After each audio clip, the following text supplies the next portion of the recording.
Greetings from GNU Linux Users Group and welcome to the third video of the series Pawn in CTF.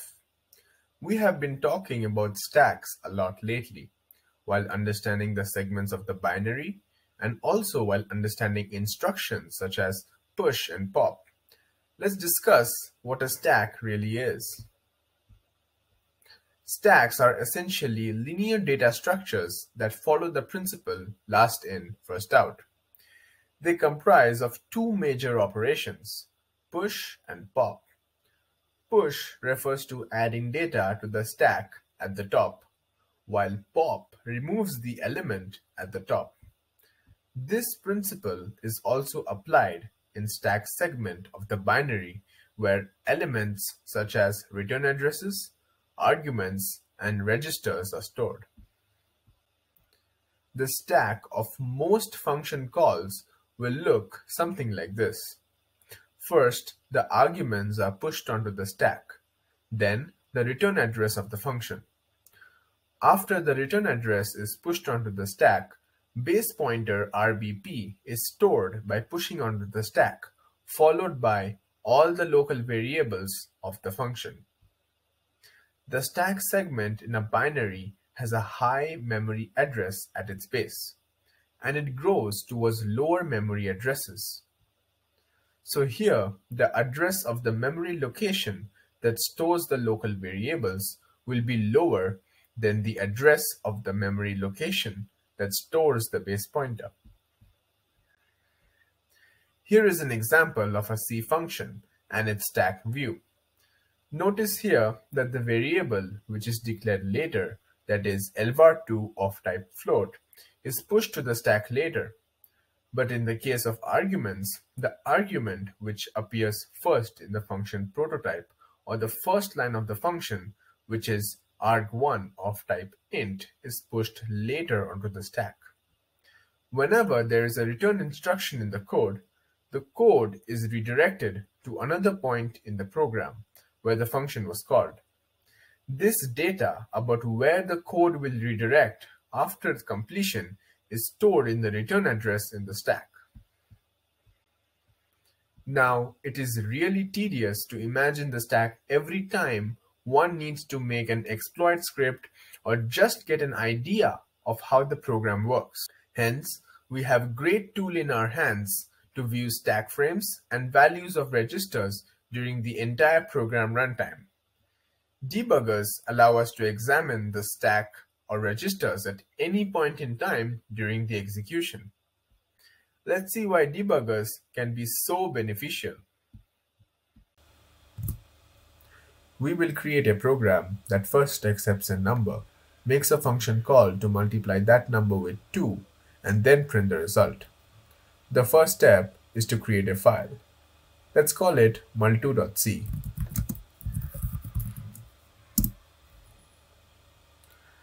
We will first create the main function for this program.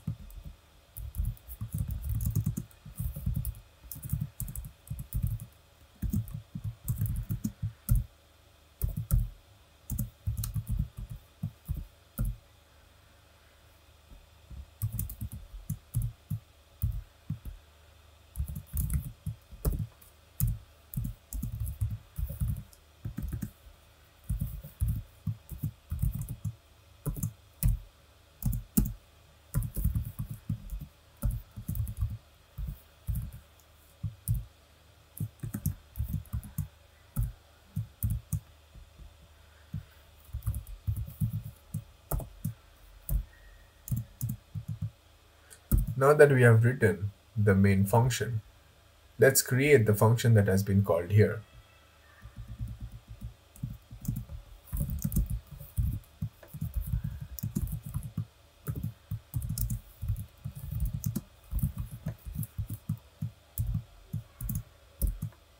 We have completed writing the program. Let's close this to compile it on GCC.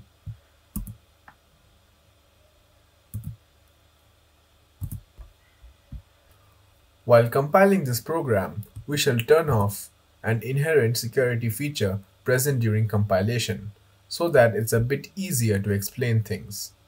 The purpose of the security feature is to reduce the ease of exploitation by a foreign attacker by randomizing memory addresses on every program execution.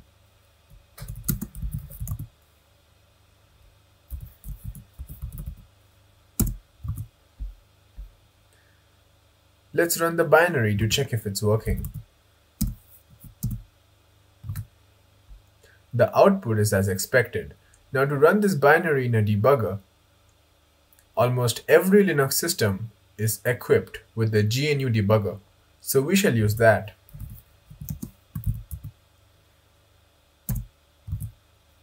There are two flavors in GDB to display assembler dumps, namely AT&T and Intel. We shall stick with the Intel variant.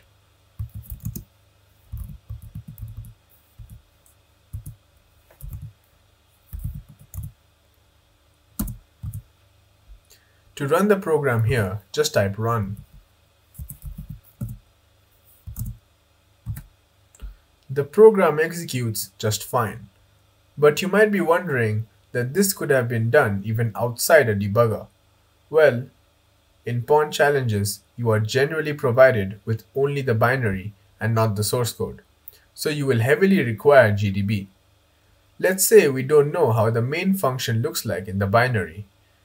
We can find its assembler dump here.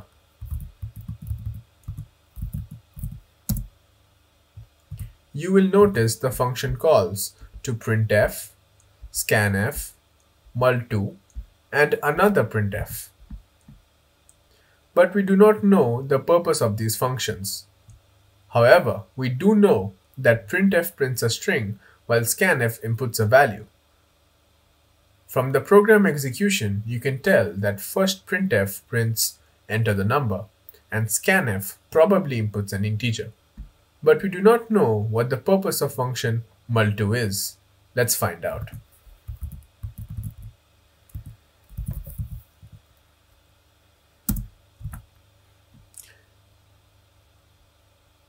You will notice that its argument is being copied to an address on the stack, and then to a register, which is then added to itself and returned. Fun fact, adding a number to itself multiplies the number by 2. Now we know what is happening in the function multiply 2. Let's have a look at main again.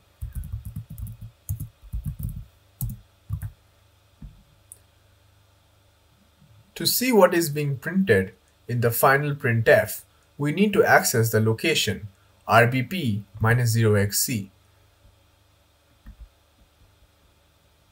But after this move statement.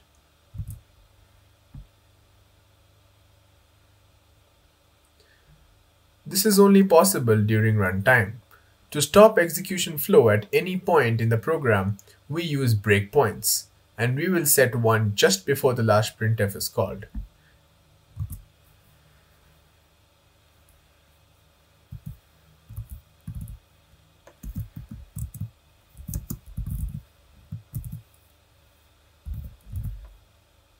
This is how we set breakpoints at any address relative to main.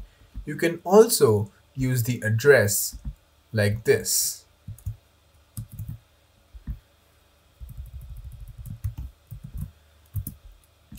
Doing this would work here as we have turned off the safety feature of address randomization.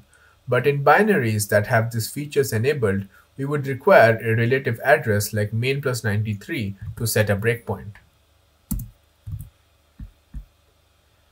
Now we will run the code with run.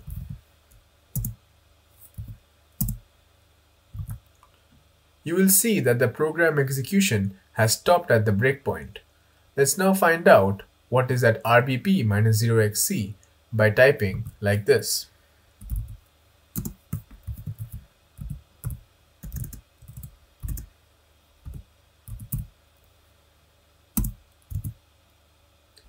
This will print in hexadecimal. To print it in decimal, just type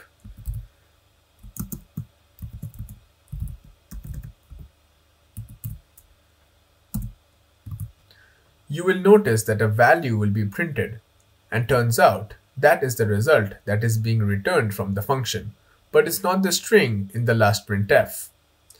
There is another term in the disassembly, RIP plus 0xe34. Now instruction pointer RIP keeps changing as new instructions come ahead, so we need to figure out where the RIP will be.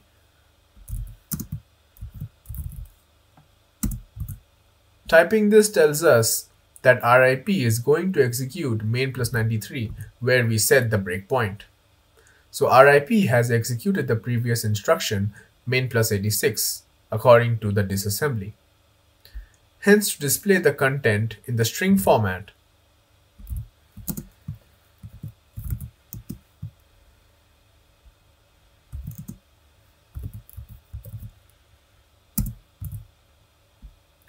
when you have more experience with assembly language, you will know that LEA refers to load effective address.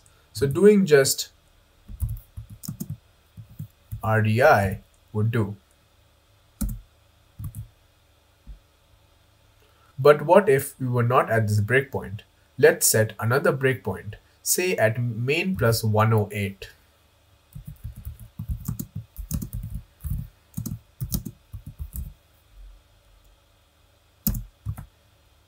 To continue the execution from where it has stopped at a breakpoint, just type continue. It has now stopped at breakpoint 2, which is main plus 108.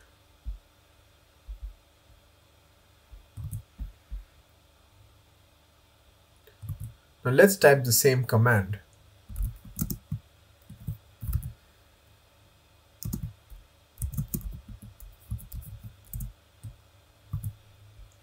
It returns a value, but it isn't exactly our string.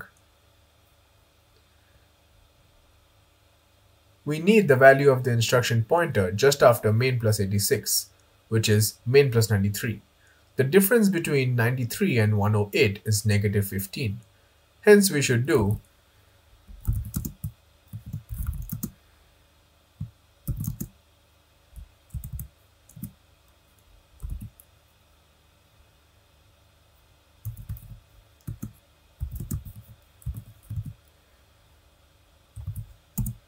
this gives us the result. Now sending commands every time to know the value of each register can be tedious. GDB also offers extensions such as Jeff, PEDA, and PondDebug, which beautifully displays all the values of different registers. That solves the issue with registers. But if the code is too complex, it's a time-consuming and inefficient method to figure out the code from the assembly dump provided by debuggers. Hence, we use decompilers such as Ghidra and IDA to decompile binaries into their code. The link to their GitHub repos is present in the description below. We can now discuss the most popular vulnerability present in binaries, the legendary buffer overflow. A buffer is anything that holds data. When the buffer is filled beyond the size it can hold, the remaining data is written to the elements below the buffer in the stack, resulting in a condition called buffer overflow. Let's see how it can be an exploit. Let's create a vulnerable program.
The line system bin asset springs up a shell, and that is what we want because if we have access to the shell of a system, we can make it run arbitrary commands. But for that to happen, buffer1 should be equal to the string shell. At a first glance, it seems impossible as buffer1 is not taken from user, but buffer2 is. When we overflow buffer2, we start writing into buffer1.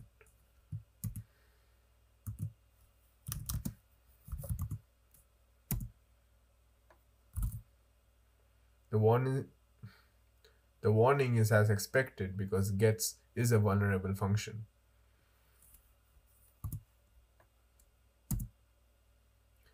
So we give 4 letters to fill buffer2 and shell to fill buffer1. This gives us a shell we can work with. Let's try some other input.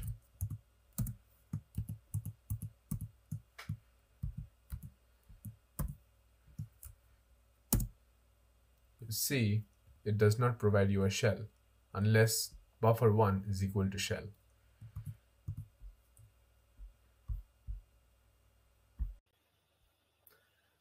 Manually entering data for small problems like these is great, but what happens if we need automation of inputs for the binary? PWN is a Python 3 module that is built for this purpose, and it ships with pip3. On the right is the script that first starts a process from the elf or binary we have declared. In this case, a.out. Next, we have sent the payload to the process using p.sendLine payload. And p.interactive stops automation and returns control to the user. I hope you now have a basic idea of buffer overflows. We will see you in the next one. Keep hacking and may the source be with you. Back from the dead.